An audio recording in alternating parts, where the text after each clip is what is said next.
This is the theological term for the study of the end times, eschatology. Big fancy college word, so turn to your neighbor and say, eschatology.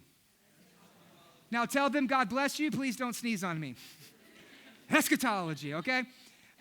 And it literally means the study of the end times. But Christians aren't the only ones that have an eschatology. In fact, most of the world has an eschatology. Science even has an eschatology. It's known as the second law of thermodynamics, or entropy, that everything is moving from order to chaos, from order to disorder, and that eventually they studied what is known as heat death, that the sun is going to go out, and over time, everything in the world is going to be destroyed. Funny, because that's exactly what Mark 13 in Revelation teaches, that the sun will go out, and everything is going to be destroyed. See, science actually agrees with the Bible. In Genesis chapter 1 through 3, God made everything. He said, it is good, it is very good, and it was made in order. And then sin enters into the world. Our first parents, Adam and Eve, they sinned, they fell, they rebelled, they separated themselves from God, and the wages of sin is death. And starting Genesis 3 and 4 all the way to Revelation chapter 21, guess what we see?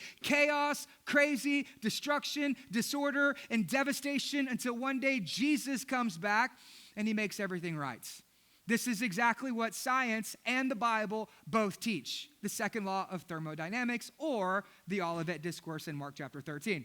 We also know that there are other religions that put forth versions of eschatology. So in Buddhism and in Hinduism, they teach that the world is going to reincarnate itself. In a little bit, we're actually going to talk about Islam and what their version of eschatology is. There are the astrologists, not to be confused with real science astronomy, but astrologists who get their doctrine from the back of a newspaper. Astrologists, what they would say is that we're going to enter into an age of Aquarius where everybody breaks out in a musical and starts smoking weed. That's what they believe.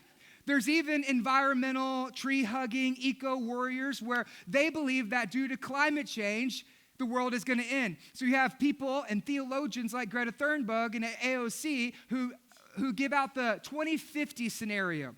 This is what they believe, that unless you stop driving SUVs and working at the plants, by the year 2050, the whole world will be inhabitable and it will be destroyed by the year 2050. Jesus says, do not set a date, for no man knows the day nor the hour, but they do. So if you drove here in an SUV, shame on you. But that's their version of eschatology, because it's not a matter of if, it's a matter of when. Everyone believes that the world is going to end.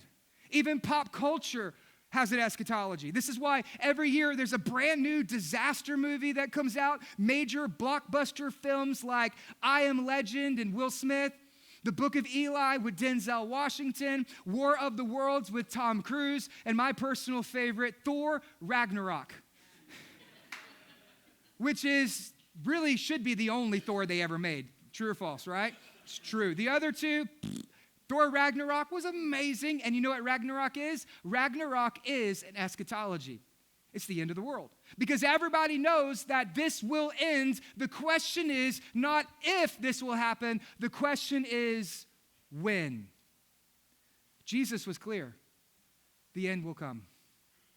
The question is when? And that's the question that Jesus is going to answer today for us in Mark chapter 13. If you have your Bible, turn to Mark chapter 13, and here's what the sermon title is today: 6 Signs of the End Times.